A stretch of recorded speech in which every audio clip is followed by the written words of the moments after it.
नमस्कार, मैं हूं प्रणव वशिष्ठ और आप मेरे साथ देख रहे हैं 4 टीवी न्यूज। आइए नजर डालते हैं उत्तराखंड की आज की मुख्य खबरों पर।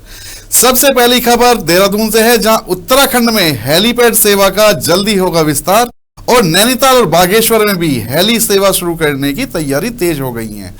यूकाडा की सीईओ सोनिका ने इस बात की पुष्टि की है और उन्होंने बताया कि डीजीसीए ने हेली सेवा शुरू करने के लिए इंस्पेक्शन पूरा कर लिया है और जल्द ही सेवा शुरू कर दी जाएगी। इससे राज्य में पर्यटन को बढ़ावा मिलेगा और लोगों को बेहतर परिवहन सुविधा उपलब्ध होगी। हेली सेवा शुरू होने से विशेष रूप से नैनीताल और बागेश्वर जैसे पहाड़ी क्षेत्रों में यात्रा करना अधिक सुगम हो जाएगा।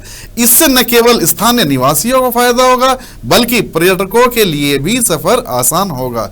यूकाडा का कहना है कि यह सेवा चारधाम यात्रा के दौरान भी महत्वपूर्ण भूमिका निभाएगी और श्रद्धालुओं को बेहतर सुविधा मिलेगी।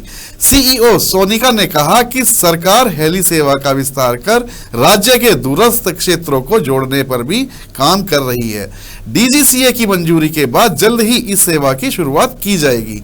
राज्य सरकार का मानना है कि इस कदम से पर्यटन उद्योग को मजबूती मिलेगी और स्थानीय अर्थव्यवस्था को भी बढ़ावा मिलेगा। उत्तराखंड में पहले से ही केदारनाथ, देहरादून और पिथौरागढ़ में हेली सेवा संचालित हो रही है और अब नैनीताल व बागेश्वर को भी इससे जोड़ने की योजना अंतिम चरण में है। इस तरीके से कनेक्टिविटी बढ़ रही है। तो सी प्लेन के लिए एक रूट हमारे द्वारा चयनित किया गया था और उसकी फिजिबिलिटी कराने के बाद, जिसमें भौर जलाशय, ऋषिकेश और तेहरी लेक सभी जो हमारे वाटर बॉडीज हैं उनको कनेक्ट करने के लिए एक रूट बनाया गया था, जिसकी फिजिबिलिटी स्टडी की गई और भारत सरकार को उसको भेजा गया था, जिसके क्रम में भारत सरकार द्वारा आरसीएस योजना में ही एक टेंडर फ्लोट किया गया है और इस महीने उसकी प्रोसेसिंग चल रही है। और अगर कोई वेंडर कोई जो प्राइवेट ऑपरेटर है यहाँ ऑपरेट करना चाहेगा थ्रू टेंडर, तो उसको दिया जाएगा। अगली खबर हरिद्वार से है, जहां हरिद्वार पुलिस ने एसएसपी के निर्देशानुसार नशा मुक्त देवभूमि 2025 अभियान के तहत टिबडी क्षेत्र में जागरूकता चौपाल का आयोजन किया। इस अभियान का मुख्य उद्देश्य नशे के खिलाफ जन जागरण फैलाना और समाज को सुरक्षित बनाना है। कार्यक्रम में प्रभारी निरीक्षक कमल मोहन सिंह ने स्थानीय नागरिकों को नशे के दुष्प्रभाव, साइबर अपराध और सड़क सुरक्षा के बारे में विस्तार से जानकारी दी। उन्होंने बताया कि नशा न सिर्फ स्वास्थ्य के लिए हानिकारक है बल्कि यह अपराध को भी बढ़ावा देता है। उन्होंने लोगों से अपील की कि यदि उनके आसपास कोई व्यक्ति नशे का व्यापार करता है तो तुरंत पुलिस को सूचना दें। इस दौरान युवाओं की काउंसलिंग कर उन्हें नशे से दूर रहने और स्वस्थ जीवन शैली अपनाने के लिए भी प्रेरित किया गया। पुलिस ने स्थानीय नागरिकों से भी अनुरोध किया कि वे इस अभियान का हिस्सा बने और अपने परिवार व समाज को नशे के खतरे से बचाने में सहयोग करें। चौपाल में लोगों की सक्रिय भागीदारी रही और उन्होंने पुलिस की इस पहल की सराहना की।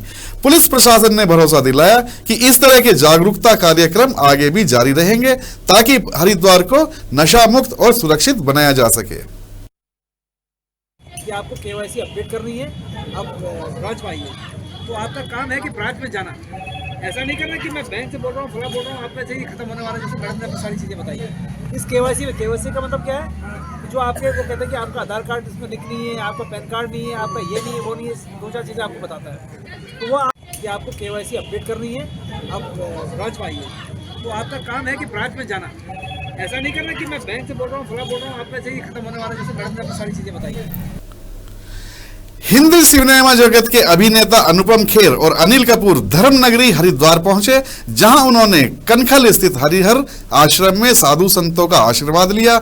इस दौरान अनुपम खेर ने जूना अखाड़े के आचार्य महामंडलेश्वर अवधेशानंद गिरी के सानिध्य में भगवान शिव का रुद्राभिषेक कर अपना 70वां जन्मदिन सनातन पद्धति से मनाया। अनुपम खेर ने इसे अपने जीवन का सौभाग्य बताया और कहा कि साधु संतों के बीच इस विशेष दिन को मनाने का अनुभव अविस्मरणीय है।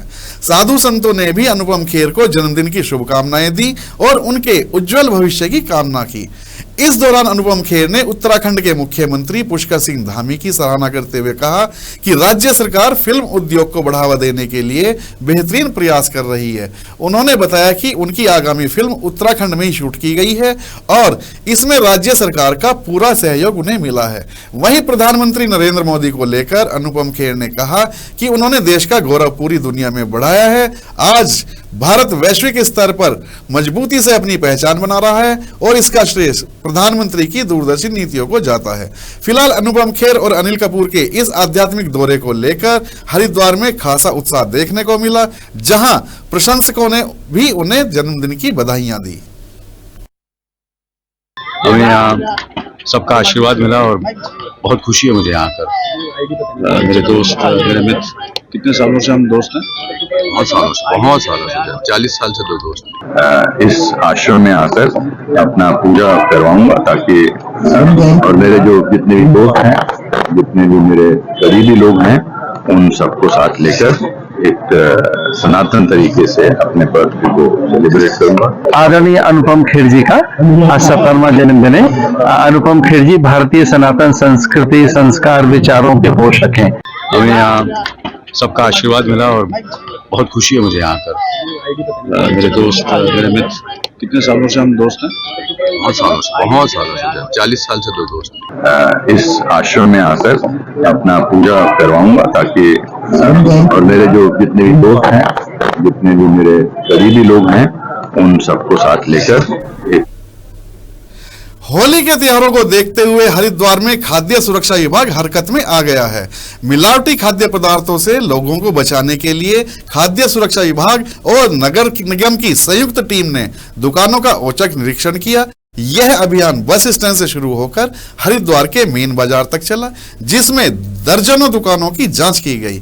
निरीक्षण के दौरान दुकानों में रखे खाद्य पदार्थों की गुणवत्ता और साफ सफाई की स्थिति की जांच की गई। कई दुकानों में गंदगी पाए जाने पर उनके चालान भी काटे गए।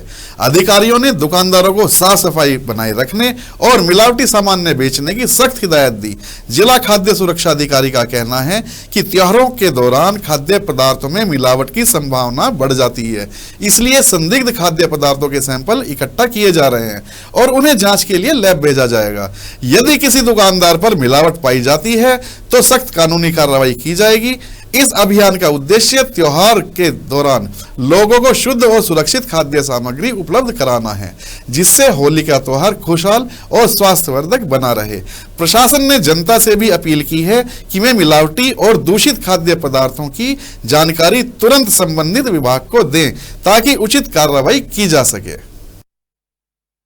दरअसल आजकल होली के त्यौहार को विशेष दृष्टिगत रखते हुए हमारा खाद्य सुरक्षा आयुक्त महोदय और जिलाधिकारी महोदय के निर्देश अनुसार आज हम संयुक्त टीम के साथ अभियान चला रहे हैं इंस्पेक्शन का, जिसमें नगर पालिका की टीम भी हमारे साथ है।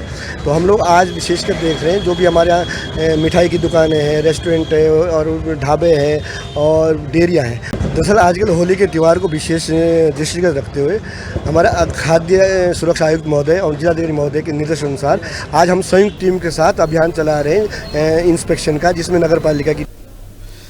अगली खबर जसपुर से है, जहां तापमान बढ़ने और तेज हवाओं के चलते आगजनी की घटनाओं में इजाफा होने लगा है। इसी को देखते हुए अग्निशमन विभाग ने कमर कस ली है।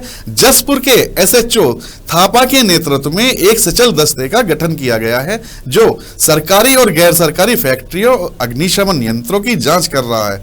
इसके साथ ही आग से बचाव और अग्निशमन यंत्रों के सही इस्तेमाल को लेकर जागरूकता फैलाई जा रही है। हाल ही में जसपुर में हुई एक घटना ने प्रशासन की नींद उड़ा दी थी। नैनीताल और नैन्सी कॉलेज ऑफ नर्सिंग की छात्राएं हेल्थ अवेयरनेस कैंप के प्रचार के सिलसिले में जसपुर आई थी। प्रचार के दौरान वे जलपान के लिए एक फास्ट फूड की दुकान पर पहुंची थी। तभी गैस रिसाव से अचानक आग की लपटें भड़क उठी। आग की लपटों में घिरी छात्राओं की चीख पुकार सुनकर मौके पर अफरा तफरी मच गई। इस हादसे में करीब 5 छात्राओं के चेहरे झुलस गए थे। पुलिस और प्रशासन की टीम तुरंत मौके पर पहुंची और जख्मी छात्राओं को जसपुर सामुदायिक स्वास्थ्य केंद्र में भर्ती कराया। प्राथमिक उपचार के बाद छात्राएं अपने कॉलेज लौट गई।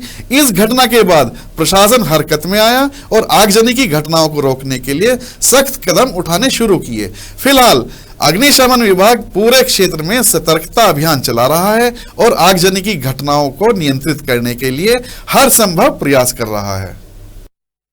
समय समय पर जैसे कोई त्यौहार आते हैं या हर महीने हर रोज़ अग्निशमन की दुर्घटनाएं आप देखते हैं बढ़ती रहती है, तो इस कारण से हम यह अभियान हमेशा चलाते हैं, ना कि कोई किसी के कहने पर या वैसे। हमारे ये काम है कि हर फैक्ट्री को, हर दुकानों को जा कर देखना कि किसके पास अग्निशमन व्यवस्था अच्छी है या नहीं है। समय समय पर उधम सिंह नगर के काशीपुर कोतवाली क्षेत्र में बीती देर रात पुलिस और गो तस्करों के बीच मुठभेड़ हो गई। पुलिस ने जब संदिग्ध वाहनों को रोकने की कोशिश की तो 2 गो तस्करों ने फायरिंग शुरू कर दी। पुलिस टीम ने भी जवाबी कार्रवाई की, जिसमें दोनों तस्कर घायल हो गए। पुलिस के अनुसार घायल आरोपियों की पहचान इब्राहिम और आरिफ के रूप में हुई, जो उत्तर प्रदेश के ठाकुरद्वारा क्षेत्र के रहने वाले हैं। दोनों पर पहले भी गो तस्करी और अन्य आपराधिक मामलों में मुकदमे दर्ज हैं। पुलिस ने मौके से अवैध हथियार भी बरामद किए। घायल गो तस्करों को उपचार के लिए अस्पताल भेज दिया गया है, जहां उनकी हालत स्थिर बताई जा रही है। घटना की गंभीरता को देखते हुए एसएसपी मणिकांत मिश्रा खुद अस्पताल पहुंचे और आरोपियों से पूछताछ की। उन्होंने बताया कि उधम सिंह नगर में गो तस्करी पर पूरी तरह रोक लगाने के लिए लगातार अभियान चलाया जा रहा है। फिलहाल पुलिस पूरे मामले की जांच कर रही है और यह पता लगाने की कोशिश कर रही है कि इस गैंग में और कौन कौन शामिल है। पुलिस का दावा है कि इस तरह की कार्रवाई से गो तस्करी पर सख्त से सख्त लगाम लगाई जाएगी। क्या नाम है तुम्हारा?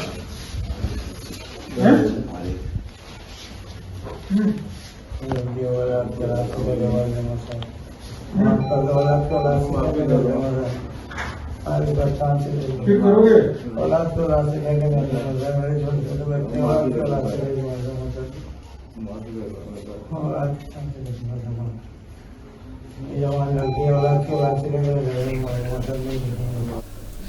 जनपद पौड़ी के सभी न्यायालयों में 8 मार्च को राष्ट्रीय लोक अदालत का आयोजन किया जाएगा। इस संबंध में जिला विधिक सेवा प्राधिकरण के सचिव अकरम अली ने प्रेस वार्ता कर जानकारी दी। उन्होंने बताया कि आगामी 8 मार्च को पूरे देश में राष्ट्रीय लोक अदालतों का आयोजन होना है, जिसके तहत जनपद के सभी न्यायालयों में भी लोक अदालतें लगेंगी। राष्ट्रीय लोक अदालत एक महत्वपूर्ण मंच है, जहां लोगों को त्वरित और सुलभ न्याय मिलता है। लोक अदालत में किए गए निर्णय अंतिम होते हैं और इनकी अपील किसी अन्य न्यायालय में नहीं की जा सकती। इससे समय और धन दोनों की बचत होती है। आम जनता के लिए यह एक बेहतरीन अवसर है कि वे अपने लंबित मामलों का जल्द से जल्द निपटारा करवा सकें। राष्ट्रीय लोक अदालत की इस पहल से न्याय प्रक्रिया को और अधिक प्रभावी और सुगम बनाने की दिशा में एक बड़ा कदम उठाया गया है। होते हैं जो कि हमारे पैनल एडवोकेट होते हैं डीएलएसए के, तो इन 2 सदस्यों के रूप में पीठ गठित होती है, जिनके माध्यम से सभी मामलों का निस्तारण किया जाता है। न्यायालयों को निर्देशित पहले से किया जा चुका है आगामी राष्ट्रीय लोक अदालत का, जो कि दिनांक 8 मार्च 2025 को आयोजित होने जा रही है। तो इसके लिए जो भी लोक अदालत की जो पीठ है, उसमें हमारे जो न्यायिक अधिकारीगण हैं, साथ ही साथ उसमें एक सदस्य के तौर पर होते हैं, जो कि हमारे पैनल। तो ये थी उत्तराखंड की अभी तक की महत्वपूर्ण खबरें। अब मुझे दीजिए इजाजत। आप देखते रहिए 4 TV न्यूज़। नमस्कार।